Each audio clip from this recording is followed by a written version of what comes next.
So I thought it would be kind of fun to watch an episode of something light and sweet and soft and gentle.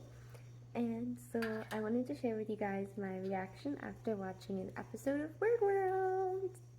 Already the dog is so cute. We're just in the intro and oh my god. Oh my god. He's so cute and it brought back a childhood memory of like Mom would quiz me on like how to spell things like while we were driving and stuff. She would be like, "Oh, that. How do you spell that?" or things like that. And when I didn't know, she's like, "Oh, if it was on Word World, how do you think it would look?" And I'm a visual mind, and it did help. And yeah, cars would look like they started with a C. So, really fun so far. We're just in the intro though. That's not the only cute doggy. Oh, have puns. Everything is words. It's really creative visually how everything is words. They have puns. Shark is a sweet prince and he deserves a castle. Duck is a friend that we all need. I love that he brought like little flowers in a vase for the castle. The lack of background music is kind of creepy now that I'm older. But then again, there was always music in the house when I was growing up, so there's probably been music playing while that was on.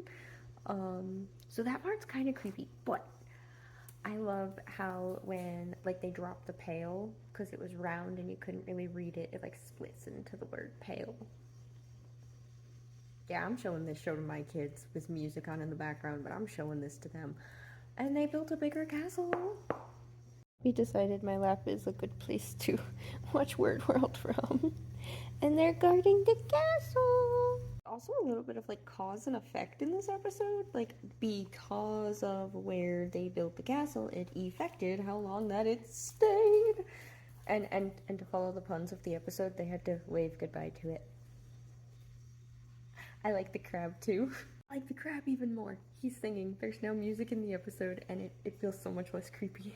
There are quite a couple musical crustaceans from my childhood. What? I was not actually expecting him to sing. Hi, Sebastian. Hello, crab. That was me throwing the toy for Puppy. He got bored. On to the episode. I don't want Shark to cry either. His voice reminds me of like a very Care Bear character. I don't know what voice actor that could be, but it will only make the ocean more salty if he cries, they said.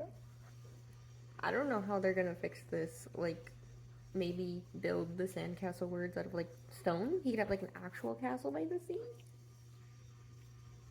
I don't know. This is a conundrum. Let's find out. They built it underwater, so that still brings up a couple questions. But Duck and Dog were able to still give him his plant, and they also visited the castle. The waves will definitely still affect it under the water, but I am happy to see the shark under the water for this episode. I love the creativity that it spawns in my own mind. Like, God, what if you could build anything just by spelling the word, and like what you spell the word with is what it's made out of.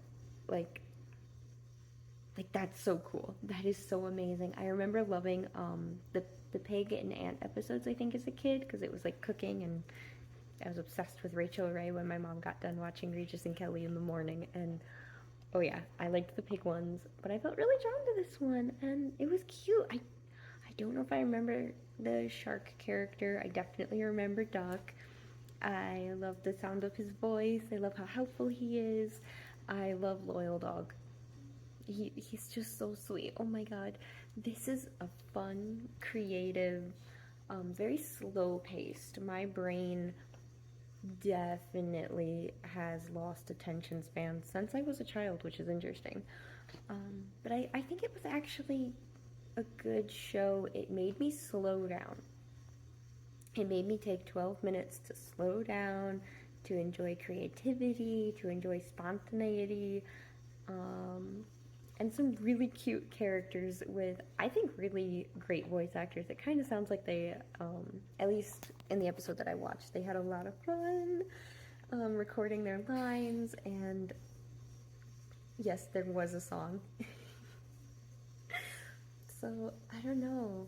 Like, I see people giving ratings. I guess I could do a rating. I would say 9 out of 10. The narrator's voice was also calm and sweet and soothing, but the amount of silence in the background kind of was spooky. So it's not 10 out of 10, purely just for the spookies that it gave me.